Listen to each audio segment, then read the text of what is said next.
eksklusif ya, karena biasanya tidak saya bagikan di acara-acara lain.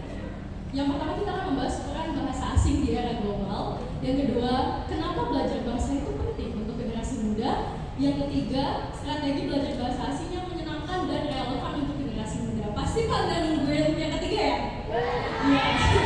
Tapi semuanya bakal seru. Yang keempat, tantangan mempelajari bahasa asing yang mungkin teman-teman pasti bakal relate ya. Yang kelima, peluang setelah menguasai bahasa asing. Paling nunggu yang nomor berapa? 5. Oke. Mari kita fast forward karena ini ada yang tahu ini ada berapa slide? 40. Oh, ini pada dia kayaknya. Curang. Oke, ini ada 40 slide, jadi kita hanya ada waktu 1 jam. Jadi mari kita kupas tuntas semua. Next. Peran bahasa asing di era global. Nah, kenapa sih Kak foto yang dipajang itu foto pas kakak kuliah? Biar relate teman-teman ya, karena masih kuliah. Tepuk tangan dong buat kita semua. Next. Nah, apa sih peran bahasa asing? Yang pertama, alat komunikasi lintas budaya dan negara ya. Ini sudah pasti. Kenapa? Karena ketika kita hanya bisa berbahasa Indonesia, maka ketika kita berkomunikasi dengan orang lain dari luar negara yang tidak bisa menggunakan bahasa Indonesia, otomatis kita akan menggunakan bahasa Inggris, bahasa asing, bahasa negara tersebut, bahasa Korea, Jepang, Spanyol, dan lain-lainnya. Jadi, kalau misalkan kita hanya bisa berbahasa Indonesia aja, maka kita akan stuck di situ aja. Oh, kita cuma bisa komunikasi sama orang Indonesia. Contoh lagi, ada nggak di sini yang cuma bisa bahasa Sunda? Nggak ada. Jadi ada mungkin orang-orang tertentu yang mereka cuma bisa bahasa Sunda. Mereka tidak bisa berbahasa Indonesia. Contohnya saya punya saudara jauh banget ya, rumahnya di Bogor bagian belakang banget. Beliau main ke rumah nenek saya terus ngobrol karena saya nggak bisa bahasa Sunda, sepupu saya nggak bisa bahasa Indonesia seperti itu. Jadi stuck, tidak akan bisa berkomunikasi, tidak akan bisa bertukar ilmu. Itu pentingnya bahasa ya teman-teman. Jadi jangan berpikir bahwa hanya mempelajari bahasa Indonesia, tentu saja kita harus wajib mempelajari bahasa Indonesia, tapi ketika kita bisa mempelajari bahasa asing atau menguasai bahasa asing, maka itu akan jauh lebih mempermudah hidup kita. Yang kedua, membuka pintu kerjasama internasional di berbagai sektor seperti bisnis, pendidikan, dan diplomasi. Teman-teman tahu nggak? Kalau misalkan diplomat, contohnya ya, misalnya saya jadi diplomat, amin. Saya jadi diplomat, tapi saya hanya bisa bahasa Indonesia. Lalu saya ditempatkan di Jepang misalnya, apakah bisa? Tidak bisa. Kenapa? Karena mayoritas orang Jepang itu tidak menggunakan bahasa internasional. Mau tidak mau, kita yang harus belajar seperti itu. Jadi diplomasi ini sangat penting teman-teman, terutama kita bernegara. Ketika kita ingin menyebarluaskan budaya kita, maka kita harus bisa menguasai negara yang ingin kita sebarkan budaya kita seperti itu. Next, membantu kita mengakses informasi dan teknologi dunia. Ini relate banget ya. Di sini ada nggak teman-teman yang ada tugas jurnalnya dalam bahasa Inggris? Ada nggak yang pernah? Ada. Mungkin sekarang mudah ya, ada banyak teknologi AI lah, ada ChatGPT, mungkin ada banyak banget teknologi yang bisa menerjemahkan. Tapi teman-teman, ada berbagai hal yang bisa miss kalau kita tidak menguasai bahasa Inggris itu sendiri gitu. Terutama bahasa-bahasa selain bahasa Inggris, contohnya ada jurnal dalam bahasa Korea. Misalnya kita ingin menguasai bahasa tersebut gitu. Nah, kalau kita ingin mempelajari jurnal tersebut, otomatis kita harus bisa bahasanya, betul? Betul. Ketika kita baca, oh ini artinya, oh ini intinya seperti itu. Jadi bahasa itu sangat penting ya teman-teman. Membentuk individu yang adaptif dan memiliki wawasan global. Apa sih wawasan global? Apa sih adaptif? Teman-teman ada yang udah pernah ke Korea belum? Insya Allah ke Korea soon ya. Insya Allah ke negara teman-teman yang teman-teman impikan. Jadi waktu saya pertama kali ke Korea, saya banyak banget culture shock ya teman-teman. Salah satunya tempat sampah, buang sampah kalau di Indonesia ya udah gitu kan, tempat sampah buang, betul kan? Buang di tempat sampah. Jadi istilah buanglah sampah di tempat sampah itu mungkin di Korea itu agak beda ya. Kalau di Korea buanglah sampah di masing-masing bahannya. Bingung nggak? Jadi kalau di Indonesia buang tinggal buang, kalau di Korea ada kertas, kita harus taruh di kertas. Ada bahan apa ya? Aluminium, kita harus taruh di aluminium. Plastik, kita harus taruh di plastik. Seribet itu teman-teman. Makanya bersyukur ya kalau di Indonesia hanya itu tinggal buang gitu. Nah, kalau di Korea sangat detail teman-teman, dan itu salah satu culture shock saya. Setiap mau buang sampah sampah nih 10 menit. Dipilih-pilih dulu, plastik di sini, tisu di sini gitu, itu salah satunya. Tapi kita bisa adaptif teman-teman, ketika kita berada di negara lain, oh ternyata kebiasaan mereka seperti ini, oh ternyata budayanya seperti ini, kayak gitu. Next, kenapa belajar bahasa penting untuk generasi muda? Salah satunya tadi sudah kita bahas. Next, peluang kerja lebih luas baik lokal maupun internasional. Ini kalau misalkan teman-teman bilang teori doang gitu ya, kita akan bahas prakteknya nanti di slide yang poin kelima gitu. Jadi di sini masih teori-teori ya.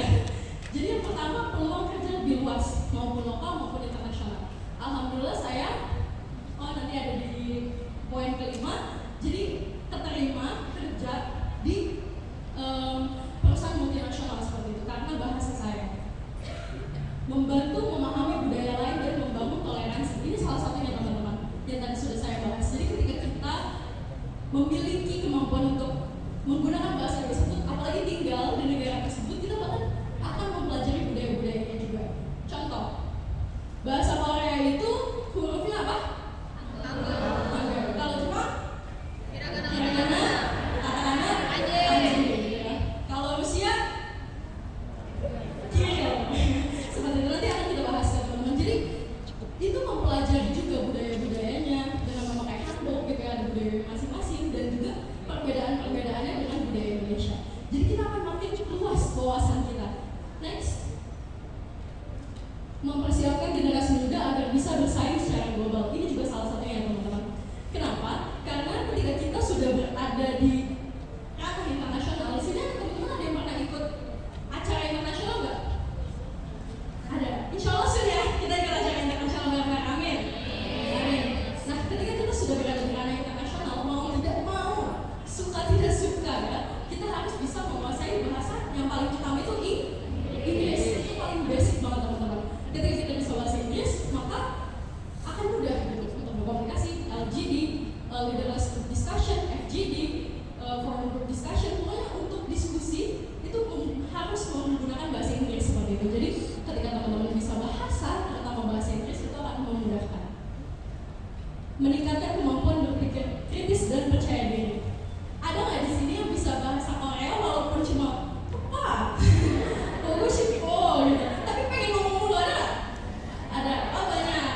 Atau yang suka bahasa Jepang ya, ada nggak sih yang pengen kayak mau Dubi-chan? Dubi-chan? Gitu.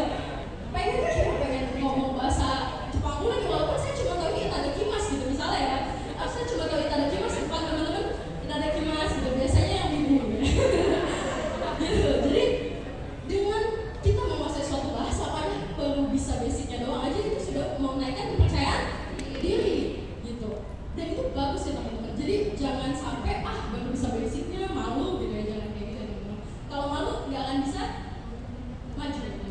Next, strategi belajar bahasa asing yang menyenangkan dan relevan untuk generasi muda. Oke, ini bisa dicatat, bisa difoto ya. Ini tips dan trik belajar bahasa versi saya. Yang pertama, tak kenal maka salah, tak kenal maka ta'aruf ya.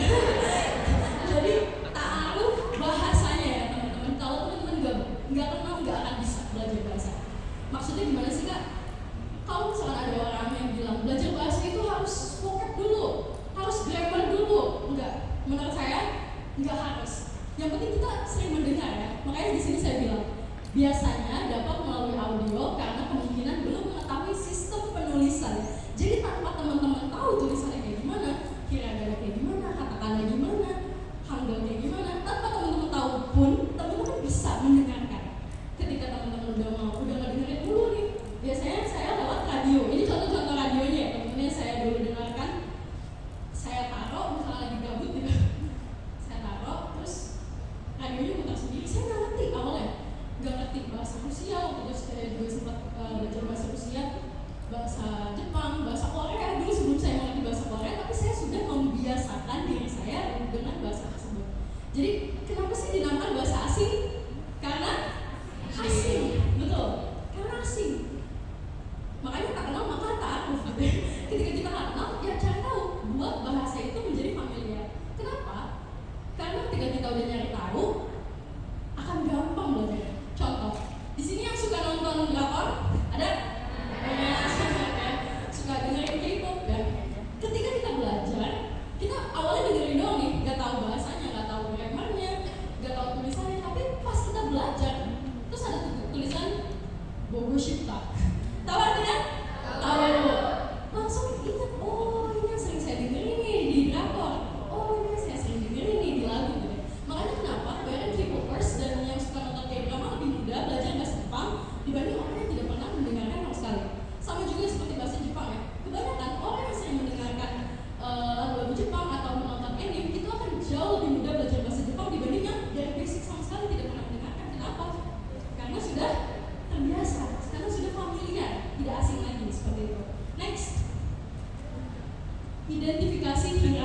Di bahasa Indonesia ada nggak?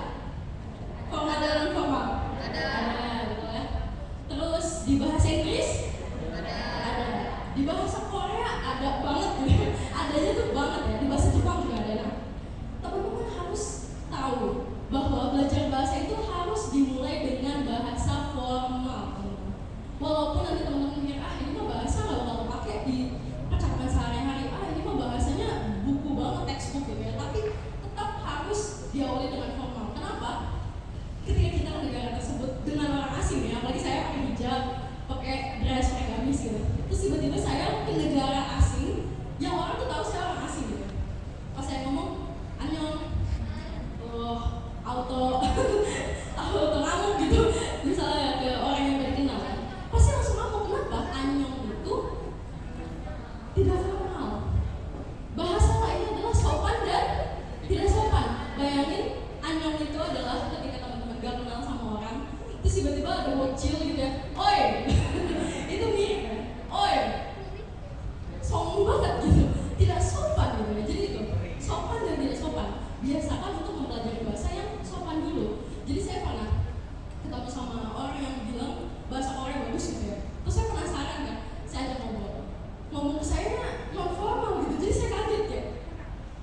Oke, ketika kita ke Koreanya langsung ngomong annyeonghaseyo aja, teman-teman bakal langsung dibilang jago banget bahasa Korea. Sering lihat ya konten-konten kayak gitu. Kenapa sih? Kok kita cuma ngomong annyeonghaseyo? Saya ke Korea, annyeonghaseyo. 한국말 진짜 잘한다. 아니, 나 진짜 잘해. 한국말 어떻게 배웠어요? 어떻게 배웠어요? 와, 진짜 잘해요. 진짜 잘하시네요. 뭐가요? mereka ngomong puji, padahal saya nggak ngomong apa-apa, cuma annyeonghaseyo. Bingung kan? Cuma annyeonghaseyo. Kenapa? Karena sopan dan tidak sopan. Ketika kita bisa bahasa sopan, orang asing tersebut akan menganggap kita jago bahasa itu. Gitu. Kenapa? Karena kalau kita ngomongnya nggak sopan, orang asing, orang negara tersebut pasti dia pasti nonton drakor doang gitu kan. Tiba-tiba teman-teman bayar gomawo, gak boleh teman-teman ya, harus 감사합니다 yang formal seperti itu ya. 미안해, gak boleh. 죄송합니다, 미안합니다, kayak gitu. Itu teman-teman. Jadi walaupun tadi di awal saya bilang yang pertama adalah listening ya, walaupun yang pertama itu harus dengerin lagu, drama, tapi ketika kita mulai belajar, biasakan untuk belajar dari yang sopan. Ini yang paling penting. Next. Nah, pelajari struktur bahasa. Ini yang paling penting ya teman-teman. Ini mungkin sering melihat kalau saya ada di podcast, waktu itu podcastnya Kalu Namanya, saya juga pernah bilang yang paling penting itu belajar bahasa apa sih? Pelajari strukturnya. Contoh, bahasa Indonesia itu SP. Kalau bahasa Korea SKOP. Bahasa-bahasa lain juga banyak. Mereka strukturnya beda-beda gitu ya. Jepang juga termasuk yang SKOP. Nah, maksudnya gimana sih? S-nya apa? Subjek. P-nya? Predikat. O-nya? Objek. K-nya? Kata. Jadi diubah ya. Kalau teman-teman mendengarkan bahasa Korea versi Indonesia, terdengarnya akan seperti ini. Jadi bahasa Indonesia tapi pakai struktur bahasa Korea, jadi gini. Saya di rumah nasi makan. Kayak gitu. Saya di rumah nasi makan. Strukturnya seperti itu. Kita akan lihat ya, next. Nah, sebentar, lagi next. Oke, ini. Saya makan roti di kamar, jadinya kalau di sini ya, kalau teman-teman lihat, saya di kamar roti makan. Atasnya ya. Jadi jangan lihat artinya ya. Gitu. Jadi saya di kamar roti makan. Ngomongnya seperti itu. Itu strukturnya. Jadi kalau teman-teman bilang saya makan roti di kamar, dalam diterjemahin ke bahasa Koreanya seperti itu. 저는 방에서 빵을 먹어요. balik lagi nggak tadi kan? Lagi? Oke. Jadi seperti itu teman-teman. S-nya apa? Subjeknya apa? Ketika teman-teman udah tahu subjeknya itu apa sih, biasanya kalau dalam bahasa Korea contohnya ya, 저는, 나는, ya kan? 그들은, misalnya dia, saya, anda, kami, itu kan subjek. Masukin aja subjeknya. Terus keterangan itu bisa keterangan waktu, bisa keterangan tempat, misalnya di aula, di di kamar seperti itu. Itu keterangan. Jadi kayak gitu. Tinggal masukin keterangannya, baru masukin objeknya. Objeknya apa misalnya? Tadi roti, nasi, seperti itu. Gampang kan?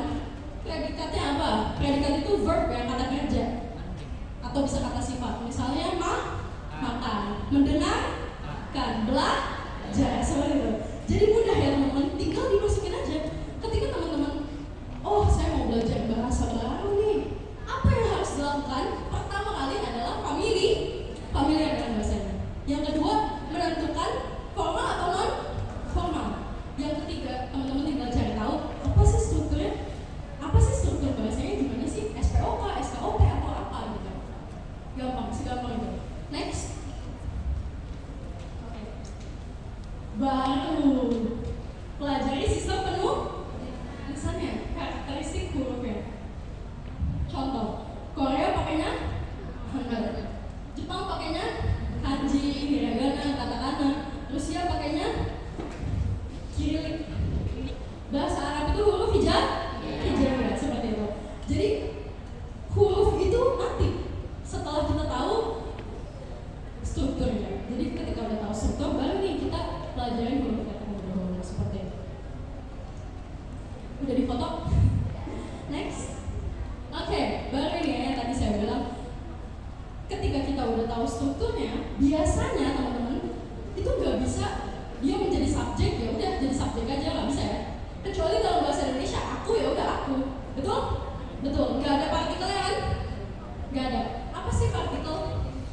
Biasanya setiap bahasa itu ada partikel yang menandakan bahwa dia itu subjek, menandakan dia itu keterangan, menandakan objek, menandakan predikat ya. Contoh di sini, 저는 방에서, ada yang mau dibaca? Oh, kakak MC-nya jago banget loh bahasa Korea. 혹시 읽어주실 수 있을까요? 읽어보겠습니다. 네. 저는 방에서 빵을 먹어요. 또 나와줘. 감사합니다. 읽어주셔서. 저는 방에서 빵을 먹어요. gitu ya.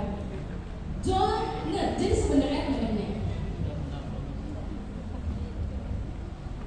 subjeknya itu ditandai dengan nen ini nih, nen. Terus keterangan tepat ditandai dengan eso ini ya. Eso di situ, yang sebelah situ ya.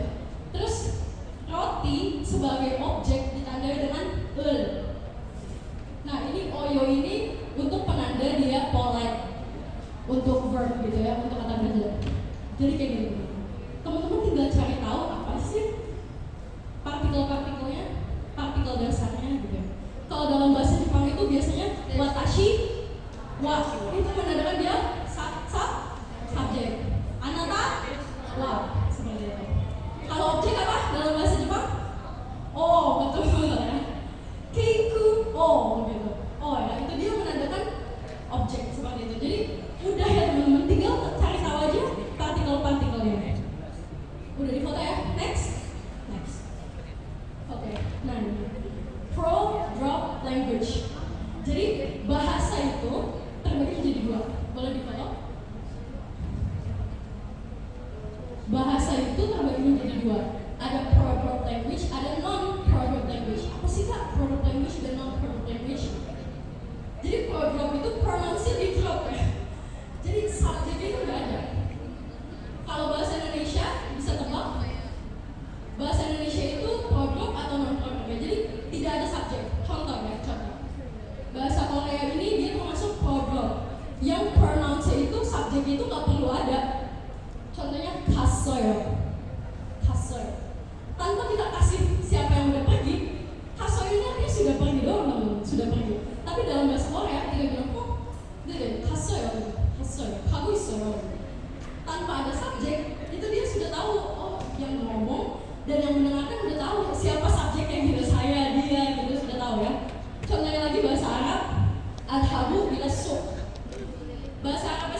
non proper. Indonesia juga tadi non proper. Bahasa Inggris juga non proper. Jadi bahasa Inggris juga perlu. Will go. Siapa yang go? Siapa yang pergi? Will talk. Siapa yang bakal talk gitu ya? Siapa yang bakal ngomong gitu? Seperti itu ya. Jadi di situ kita bisa membedakan, oh ini bahasa yang verb, di sini bahasa yang non verb seperti itu. Next. Nah, baru deh banyak banget waktu podcast saya sama Kalu namanya banyak yang nanya, kalau gitu kapan ngafalin kosakatanya Kak gitu kan? Kok kalau pertama kali itu pelajaran struktur apa lah, terus kosakatanya kapan? Nah, versi saya kosakata itu di nomor 7. Kenapa? Kita bisa menghafalkan kosakata dengan praktek kalimat. Contoh ya, yang tadi ada kalimat kan ya? Masukin aja. Tadi kalau di situ saya makan roti di kamar, ganti aja jadi saya makan roti di rumah. Udah ngafalin satu vocab kan betul? Betul. Saya makan roti di sekolah, ganti kata keterangan. Udah ngafalin satu vocab kan? Betul. Gitu. Daripada teman-teman menghafalkan, kalau versi saya daripada menghafalkan kayak 100 kosakata dalam sehari, lebih baik teman-teman diubah menjadi kalimat. Jadi 100 kosakata tapi jadi kalimat latihan. Kenapa? Biar cepat kehafal dan gampang untuk kita prakteknya. Makanya banyak orang yang, oh dia bisa bahasa Jepang, oh dia jago bahasa Jepang, tapi pas ngomong, oh agak stuck gitu. Atau sama aja kayak Korea atau bahasa-bahasa lain, dia bisa bahasa Korea, tapi writing doang. Kenapa? Karena tidak pernah dipraktekkan seperti itu. Dia hafal banyak banget kosakata, dia hafal 300 kosakata bahasa Spanyol, tapi dia susah untuk mengaitkan suatu kalimat gitu, untuk merajut suatu kalimat. Kenapa? Karena tidak pernah dipraktekkan menjadi suatu kalimat seperti itu. Makanya itu yang ke-8 ya teman-teman, praktek. Bahasa Inggrisnya apa? Practice. Practice makes perfect. Practice makes perfect. Jadi guru saya waktu saya SMP itu saya cuma bisa bahasa Indonesia, Inggris sama Arab. Guru saya bilang kunci belajar bahasa itu ada 3. Practice, practice, and practice. Jadi tiga-tiganya praktek. Praktek itu sama siapa sih? Bisa sama temen, bisa praktek nulis, bisa praktek mendengarkan gitu ya. Bisa, banyak. Jadi selalu bisa praktek. Terutama speaking ya.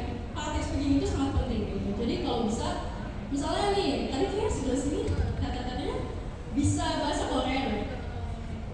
Suka praktek gak sama teman-teman? Enggak. Oh suka, sering ya. Di belakang tadi juga kayaknya ada deh yang bisa bahasa Korea. Suka praktek gak? Enggak. Oke. Kita langsung masuk ke tantangan ya. Ini relate banget. Langsung next ke tantangan. Mempelajari bahasa asing next. Nah, ini. Motivasi belajar itu rendah ya teman-teman jika tidak didukung oleh lingkungan. Jadi contoh, kalau lingkungan kita tidak suka belajar bahasa, itu otomatis belajar bahasa itu mager. Udahlah, ngobrol juga sama dia ini gitu ya. 4L ya, betul? Apa? Udah lagi gitu kan 4L. Jadi ya udahlah, dia juga ngomongin Indonesia, orang tua saya juga ngomongin Indonesia. Ya udah, nggak apa-apa lah belajar bahasa Inggris gitu ya, atau belajar apalagi bahasa lain ya, bahasa Inggris aja males gitu. Itu jadi faktor pendukung adalah lingkungan. Tapi ketika lingkungan kita, dia tiba-tiba bisa ngomong bahasa Korea nih. 한국말 진짜 잘하시잖아요. 그래서 진짜 공부하고 싶어요. bagus bahasa Koreanya, pengen nih belajar bahasa Korea kayak dia gitu. Itu salah satu faktor pendukung. Yang kedua, rasa takut salah berbicara ya, dan kita bahas. Ada nggak yang mau ngobrol pakai bahasa Korea? Selain 네네. 혹시 지금 연습 가능한가요?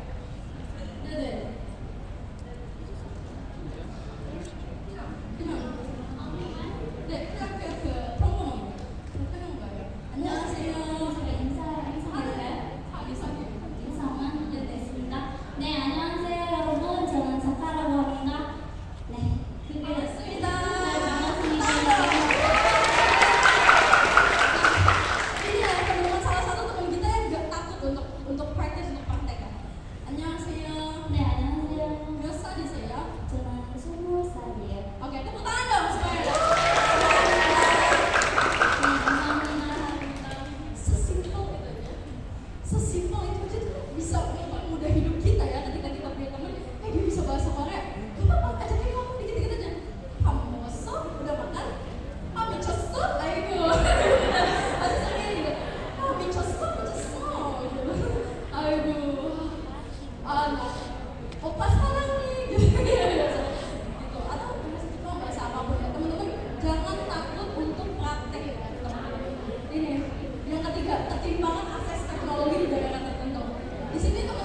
Ini udah foto kan? Langkah belajar bahasa dari awal udah foto kan? Udah, mulai dari situ. Walaupun bahasa yang kita anggap sulit, tapi ketika kita kenal, teman-teman kita download dulu pulang dari sini. Oh, pengen belajar bahasa Thailand, download ah ngambil Thailand. Atau bikin podcast yang bahasa Thailand, walaupun kita nggak ngerti sama sekali. Dimulai dari situ. Memulai biasakan untuk mempelajari bahasa yang teman-teman pengen pelajari. Next. Oke, ini mulai seru ya. Peluang dan peran jika menguasai bahasa asing. Kontribusi apa sih yang bisa kita berikan ya? Jadi peran dan kontribusi. Next. Oke, portofolio. Di sini ada CV-nya udah penuh? Belum. Nah, saatnya mengisi CV kita teman-teman ya. Dulu saya kan sama, kita kan sama-sama mahasiswa ya. Saya juga sampai sekarang masih mahasiswa. Umur saya 18 tahun. Ya, jadi dulu portofolio saya, teman-teman tahu nggak? Waktu saya masuk ke SMA atau kuliah, saya menulis di CV apa ya prestasi saya gitu. Saya mikir dulu, apalagi pas mau masuk SMP. Teman-teman tahu nggak apa yang saya tulis? Ya kayak dulu saya pesantren ya, saya SMP-nya itu pesantren. Saya menang lomba kebersihan kamar. Ya, saya nggak punya prestasi apa-apa gitu. Gimana ini? Masa saya tulis lomba juara 1 lomba kebersihan kamar, kan bingung nanti yang baca ya. Tapi kalau saya mau ngelamar kerja, bilang ini kenapa juara 1 lomba kebersihan kamar gitu. Jadi mulai dari sekarang dengan bahasa ini, dengan kesempatan yang teman-teman miliki, ikutlah. Salah satunya ikut hari ini ya, tepuk tangan buat kita semua.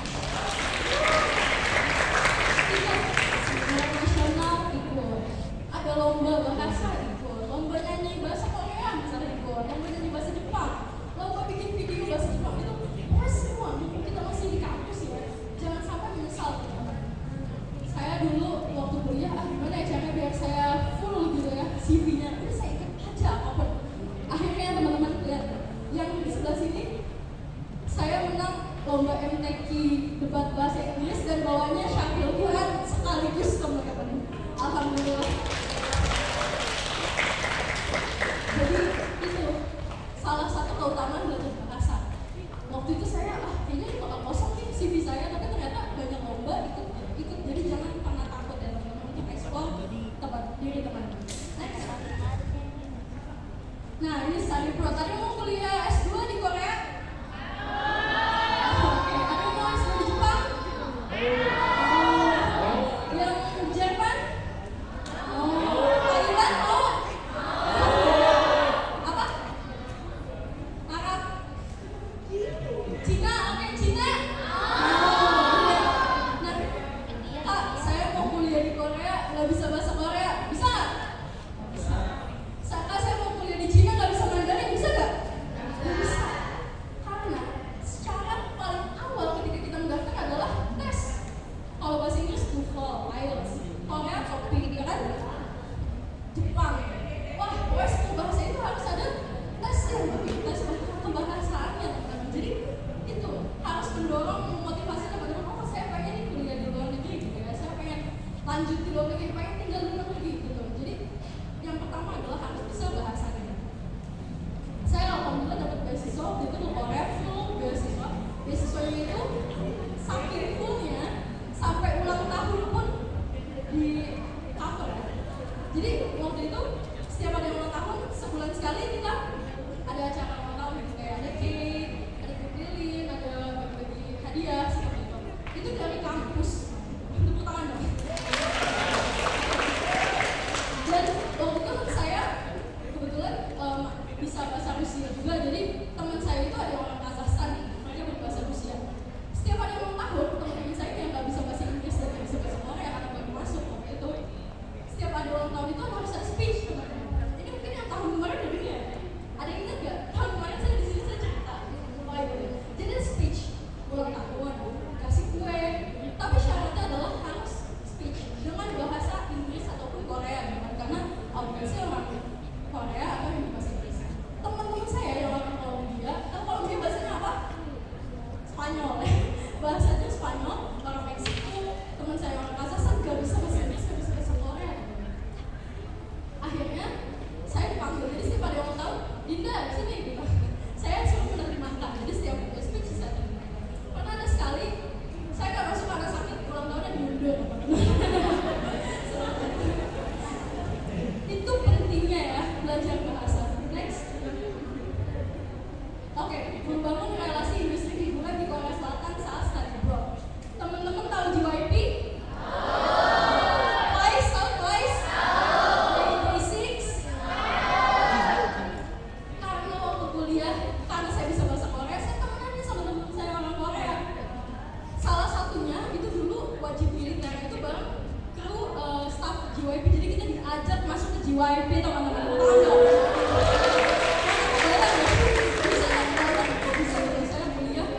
Masuk ke JYP, cuma waktu itu nggak boleh rekam gitu ya. Masuk, boleh makan tahu di kantinnya kan terkenal ya, kantin organik gitu. Banyak banget idol, kayak pokoknya banyak banget yang bikin vlog di dalam kantinnya gitu ya. Cuma kebetulan itu nggak ada Twice, adanya trainee-nya, tapi mungkin trainee-nya sekarang udah jadi ini NMIX mungkin ya dulu ya, kan banyak banget trainee-nya lagi pada makan gitu. Nah ini dapat ditandatangani langsung sama Day6 teman-teman. Albumnya ya, dikasih albumnya gratis nih, ada tanda tangannya member Day6 gitu. Waktu itu saya suka banget Day6. Next. Oke, full time job career ya. Kita tadi masuk yang tadi saya bilang, dengan bahasa kita bisa untuk bekerja baik di dalam negeri maupun di luar negeri maupun perusahaan multinasional di luar negeri. Jadi saya fresh graduate, gak punya pengalaman sama sekali waktu itu. Tapi saya dilamar oleh company-nya TikTok.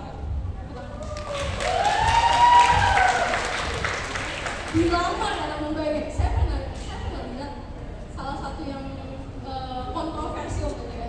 Ada salah satu anak lulusan universitas terbaik gitu lah, salah satu di Indonesia, dia bilang kalau saya lulus saya pengen gajinya 8 juta, terus dihujat ya, betul?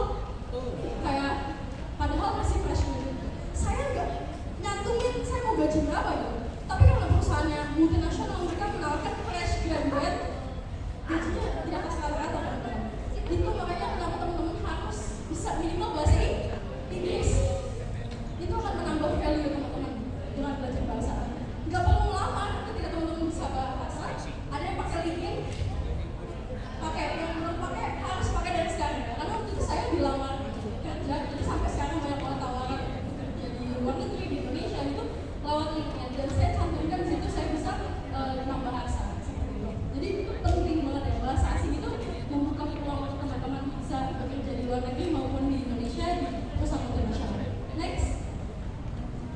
Nah ini contoh perusahaan multinasional dan nasional yang reach out saya, ada dari China, ada juga, wah banyak banget ya, ada perusahaan nasional juga, dan ini saya nggak reach out sama sekali, nggak perlu lama kerja bener. Ini real testimony ya istilahnya, real testimony. Ketika teman-teman bisa bahasa, teman-teman bikin LinkedIn, terus teman-teman cantumkan bahasa teman-teman, itu langsung bakal banyak yang reach out. Ini kunci kalau nanti teman-teman udah lulus ya. Next. Oke, nah tadi kan karir saya as full time ya. Jadi dulu saya kerja kantoran di TikTok Jakarta, full kerja kantoran, dan sekarang saya sudah full time content creator. Nah, oke, next. Nah, ini saya sejak 2016 waktu itu di CNN Indonesia, dan next. Nah ini mungkin ada yang tadi udah nonton ya di awal ya. Waktu itu saya di Arang TV. Nah ini lawannya itu teman-teman ada dari Prancis, ada dari China, ada dari Singapura, Egypt, Jepang, dan dua besar waktu itu saya dan Meksiko. Dua besar dari berbagai negara ya. Kenapa saya bisa menang? Tebak. Sebenarnya bukan hanya karena dia dua-duanya bisa nyanyi, teman saya bisa nyanyi, teman saya bisa jago nge-rap, tapi teman saya tidak bisa bahasa Korea sama sekali, yang orang Meksiko itu. Tapi saya bisa bahasa Korea. Jadi itu salah satu yang menjadikan daya tarik dan juga daya unggul kita, value kita bertambah. Oh, saingan kita sama-sama jago nyanyi, sama-sama jago nge-rap, sama-sama bagus suaranya. Oh, saya tidak sebagus itu. Teman saya bagus banget suaranya. Tapi saya menang karena ketika saya mau memperkenalkan diri, saya pakai bahasa Korea. Ketika saya menyanyi, beliau pakai bahasa Inggris, saya pakai bahasa Korea. Untuk nge-rap juga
ini di drama Loving Runner saya menerjemahkan beliau waktu beliau main di salah satu filmnya Koreans.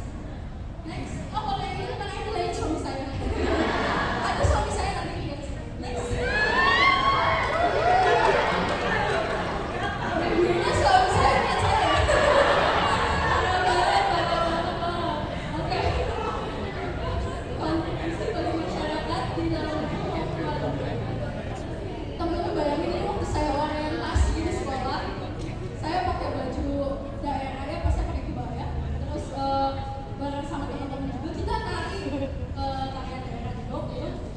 Wah itu salah satu pengalaman yang menurut saya paling saya sukai karena orang-orang Korea bilang tarian daerahnya bagus gitu. Jadi buat kita menyebarkan budaya Indonesia.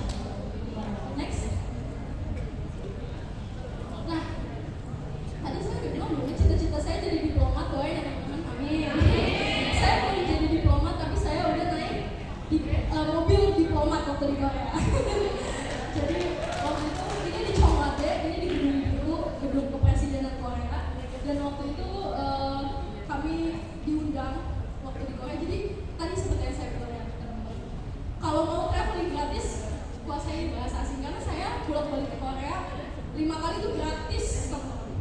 Bahkan hotelnya dibayarin, semuanya dibayarin. Jadi nggak perlu mengeluarkan uang spesial pun ketika kita bisa bahasa negara yang pengen kita kunjungi. Next. Nah ini seperti hari ini saya juga berkontribusi untuk meningkatkan minat teman-teman sekalian, saudara-saudara saya, teman-teman saya yang ada di sini semuanya untuk belajar bahasa asing. Semangat pokoknya untuk belajar bahasa asing ya. Next. 몰라요? لا أدري لا أعرف 없어요 ليس موجود ثم لا أريد أو لا أحب 싫어요 أيوة لا أحب 싫어요 لا أحب أو لا أريد Oke, depan dong. Ini adalah konteksnya apa? Jadi konteksnya adalah saya ngajarin bahasa Korea ke orang Arab menggunakan bahasa Arab. Orang Indonesia ngajarin bahasa Korea ke orang Arab menggunakan bahasa Arab seperti itu. Kita akan lucu. Jadi kebetulan teman saya dari Sudan ini tidak bisa bahasa Inggris sama sekali, jadi saya berkomunikasi pakai bahasa Arab dengan beliau. Dan ini pelajaran salah satu pelajaran basic waktu kita awal masuk di Korea dulu. Jadi itulah teman-teman, ketika kita bisa bahasa asing kita bisa syiar. Mungkin untuk yang muslim di sini saya waktu di Korea ditanya gitu, kok kamu pakai hijab gitu Pak? Sama ajuma gitu ya. Oh 왜 hijab ya 쓰고 있어요? 안 더워요? Enggak, emang nggak panas gitu. Terus saya di situ bisa syiar teman-teman, saya bisa sharing gitu. Kenapa sih saya pakai hijab? Gitu. Terus dia bilang, oh kalau orang Indonesia semua pakai hijab. Terus saya sharing, oh enggak semuanya orang Indonesia pakai hijab seperti itu. Jadi banyak mispersepsi di negara-negara lain gitu loh. Entah kenapa Pak, alasan menggunakan hijab, apakah di Indonesia semua menggunakan hijab seperti itu banyak banget. Nah, kalau kita nggak bisa bahasa Korea, kira-kira bisa jawab nggak? Enggak. Oh, 저기요, 왜 hijab을 쓰고 있어요? 안 더워요? 지금 여름인데? Terus kita nggak bisa bahasa Korea. 네? 죄송합니다.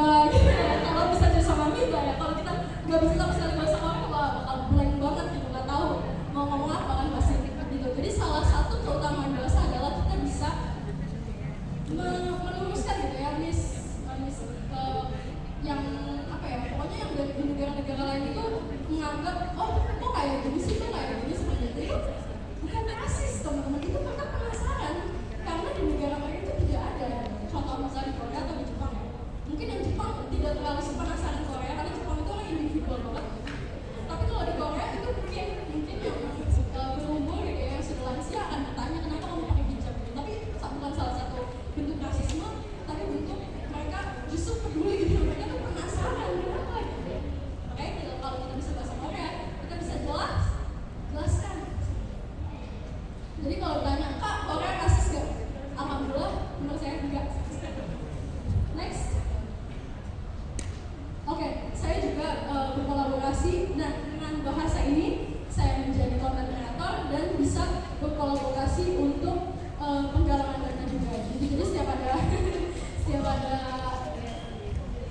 bencana alam atau donasi-donasi yang dibutuhkan itu pasti saya berkolaborasi. Itu salah satu ketika saya belajar bahasa dan saya menjadi pembicara. Next. Oke.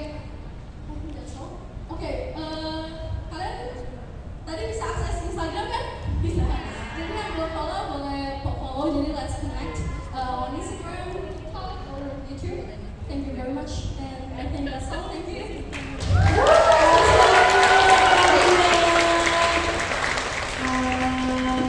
Gimana tadi teman-teman, materinya penuh sekali ya, materinya semuanya daging nih teman-teman nih.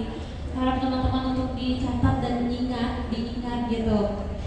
Tadi saya ketika mendengarkan materinya tuh langsung terinspirasi, langsung semangat kembali untuk terus semangat lagi belajar bahasa-bahasa yang lain gitu, terutama bahasa asing yang lainnya.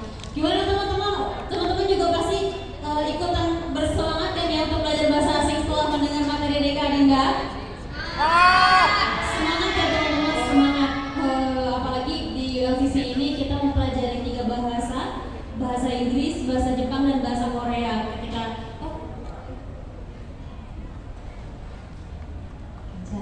Katanya bencana ya. Jadi di LCC ini kita juga bisa mempelajari bahasa. Jadi untuk teman-teman yang belum sempat bergabung ke LCC, nanti akan dibuka, silakan untuk bergabung juga. Dan kemudian tadi juga isu dari media sosial Kak Adinda boleh untuk di-follow untuk me-reach out lagi nih konten-konten yang dibuat oleh Kak Adinda yang diberikan kepada teman-teman sebagai ilmu. Wow, tepuk tangan untuk Kak Adinda sekali lagi teman-teman. Oke, karena materinya sudah disampaikan, lanjut kita ke sesi tanya jawab. Untuk teman-teman nih yang tadi sudah menyiapkan pertanyaan, boleh nanti bentar ya, boleh nanti angkat tangan kemudian sebutkan nama dan prodinya. Baik, saya hitung 1, 2, 3. Oke, 1, 2, 3. Baik, pertama dari yang pakai baju hitam boleh. Panitia boleh di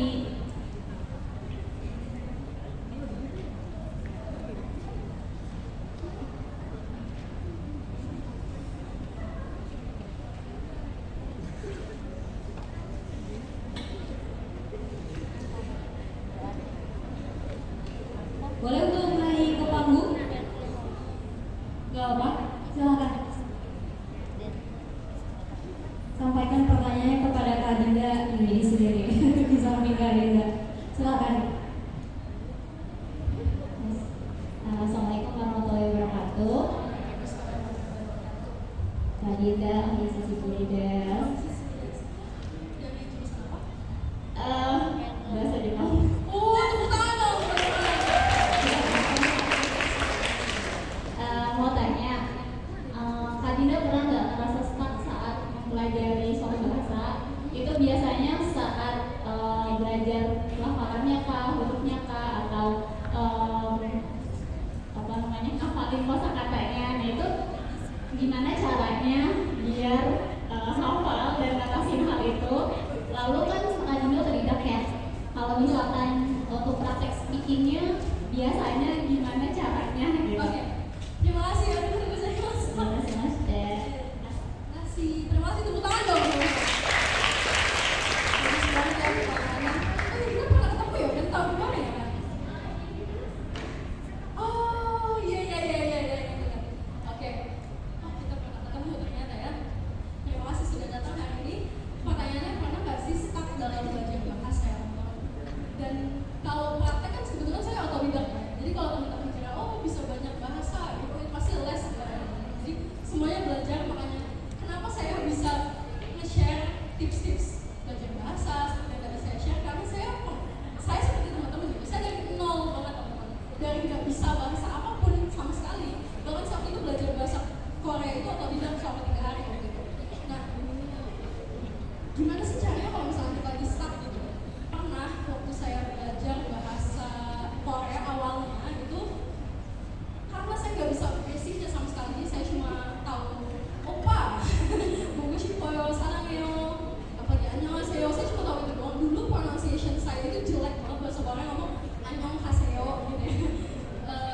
bobo shipoyo gitu ya kalau ngomong.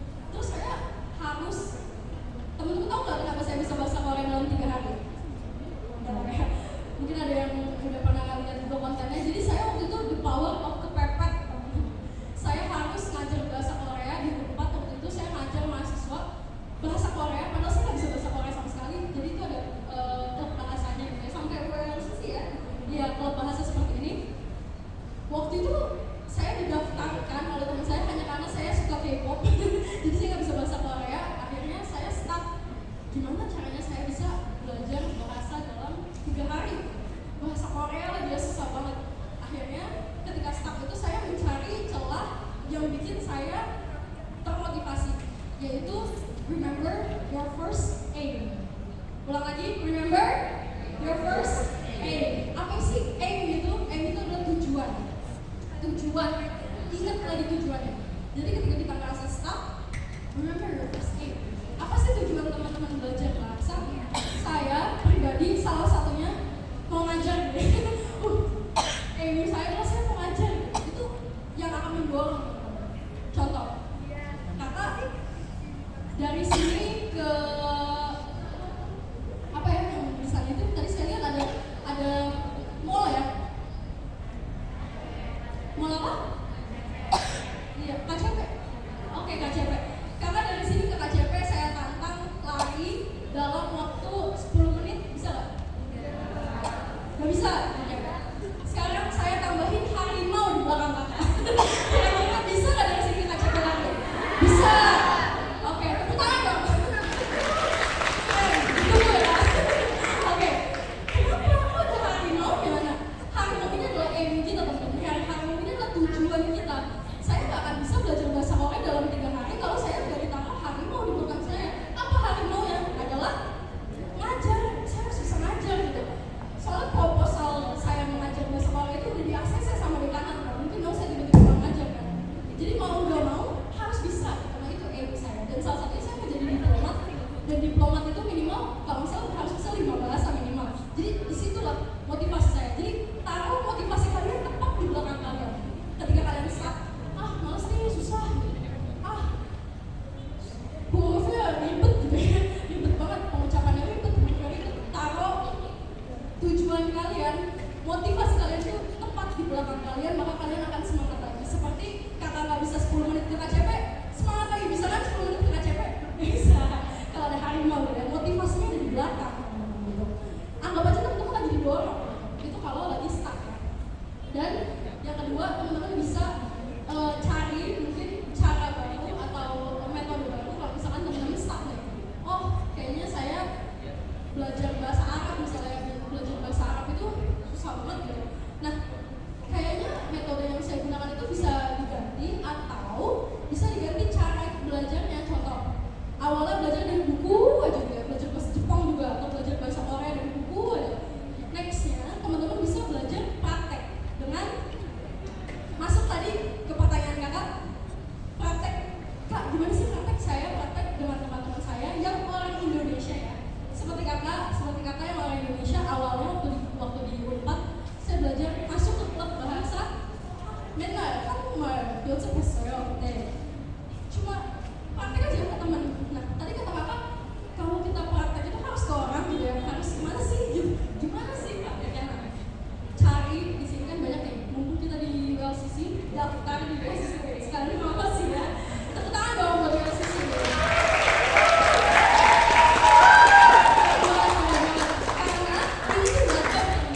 Ini adalah wadah teman-teman bisa belajar bahasa, teman-teman bisa ketemu nih sama orang dengan minat yang sama gitu. Oh, minatnya bahasa Jepang, bisa ketemu. Praktek aja tipis-tipis. Oh, minatnya bahasa Korea, bisa ketemu di sini. Bahasa Inggris, praktek tipis-tipis itu bisa ya teman-teman. Selain itu, teman-teman juga bisa pakai hashtag #duetme di TikTok. Ada yang nggak pakai TikTok? Pakai semua ya? Mungkin mayoritas pakai. Di TikTok itu ada hashtag #duetme, bisa dicari #duetme. Itu saya juga salah satu yang bikin juga kontennya #duetme. Saya ngomong biru, kamu ngomong merah. Itu suka lihat ya? Bahasa Inggris mungkin gak cuma di TikTok, di YouTube ada, di Instagram juga ada. Di semua platform mostly ada. Saya ngomong merah, kamu ngomong biru. Atau saya ngomong biru, kamu ngomong merah.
Bisa? Bisa. Kenapa? Karena yang nomor satu adalah bahasa itu sebagai basic. Yang kedua adalah practice yang tadi saya bilang.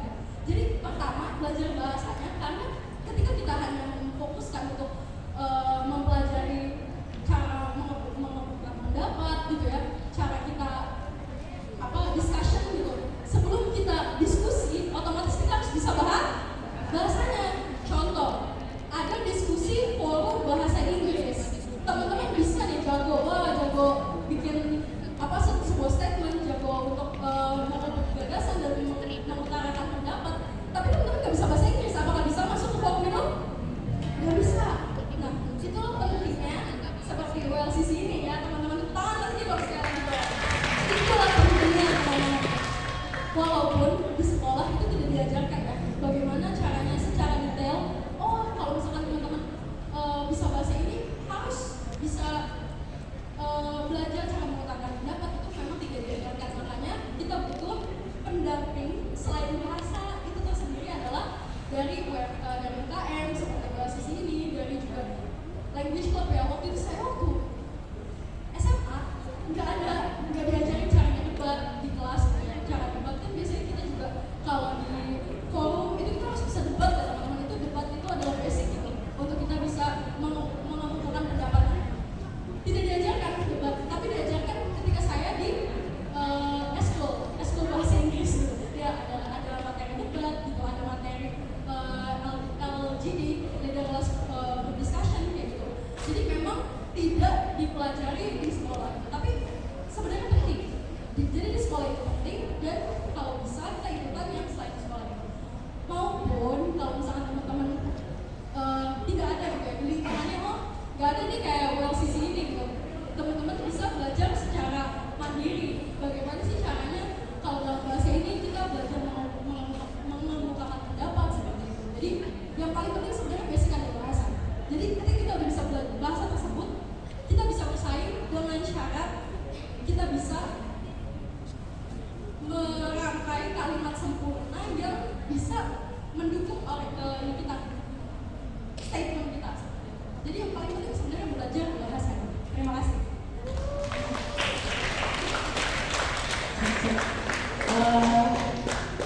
Terima kasih banyak kepada Kak Adinda ini sudah memberikan jawaban, memberikan insight dari pertanyaan-pertanyaan penonton seminar nasional pada hari ini.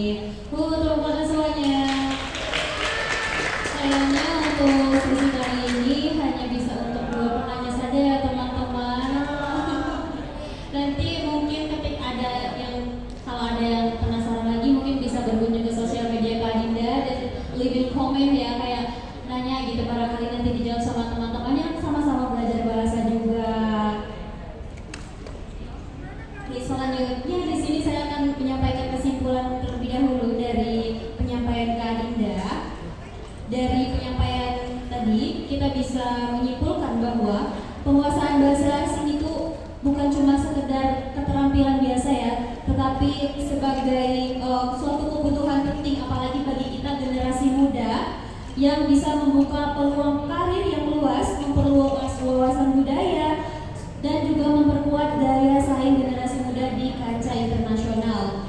Tentunya bahasa asing juga memiliki beberapa tantangan, diantaranya rasa takut, keterbatasan akses, atau dukungan dari lingkungan, tetapi dengan strategi belajar yang baik, metode belajar yang baik, dan tips-tips dari Kak Adinda yang sudah diberikan juga bisa diterapkan untuk menghadapi tantangan tersebut. Dan yang paling penting, dengan menguasai bahasa asing, kita bisa berkontribusi nyata, mulai dari sebagai agen budaya, kita juga bisa mendapatkan karir yang bagus, kita juga bisa kayak tadi Kak Adinda traveling gratis gitu. Wah, pengen banget nih. Teman-teman juga pasti pengen kan ya, traveling gratis. Oke, mungkin untuk kesimpulannya seperti itu aja. Untuk sebelum menutup, apakah Kak Adinda ada yang ingin disampaikan? Mungkin closing statement atau apa gitu? Oke, baik, terima kasih banyak untuk closing statement. Boleh sambil turun ya? Boleh Kak, boleh. Yang lebih dekat ya. Wow.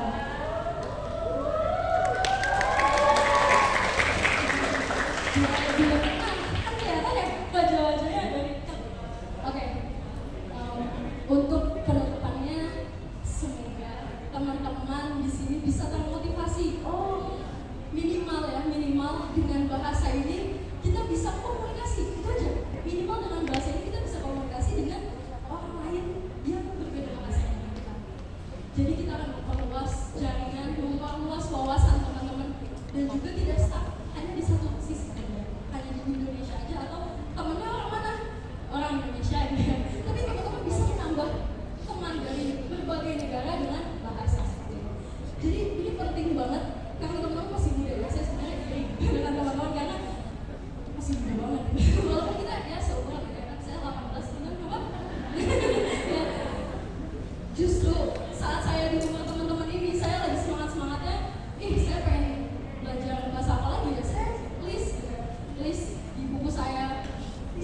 Gak ada bahasa yang susah karena adanya bahasa asing.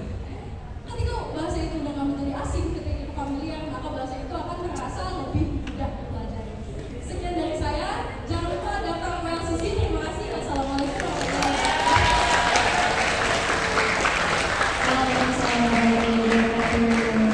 Wah, oke, untuk Kak Dinda silahkan kembali. Kak Dinda sudah terasa seperti keluarga ULCC yang Kak Dinda. Saya senang banget di sini. Setiap tahun kayaknya kita silaturahmi di sini ya. Untuk sesi selanjutnya adalah sesi penyerahan sertifikat untuk panitia.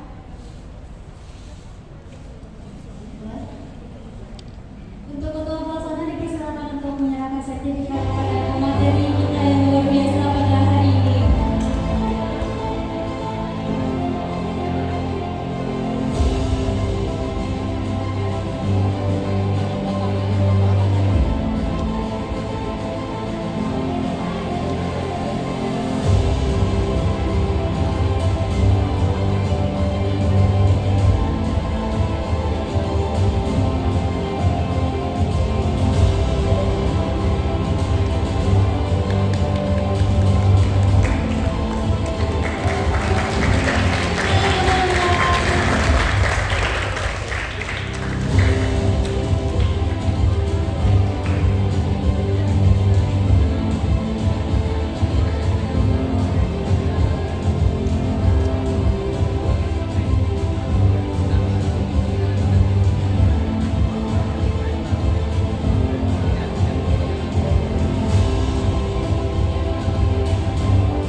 Terima kasih Kak Dinda.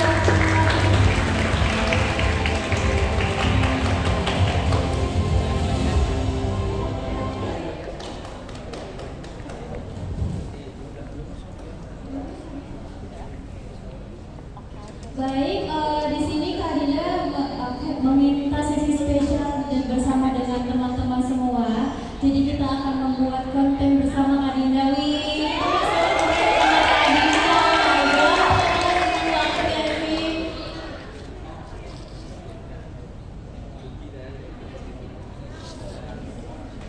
Teman-teman ada yang tahu konten ini nggak ya?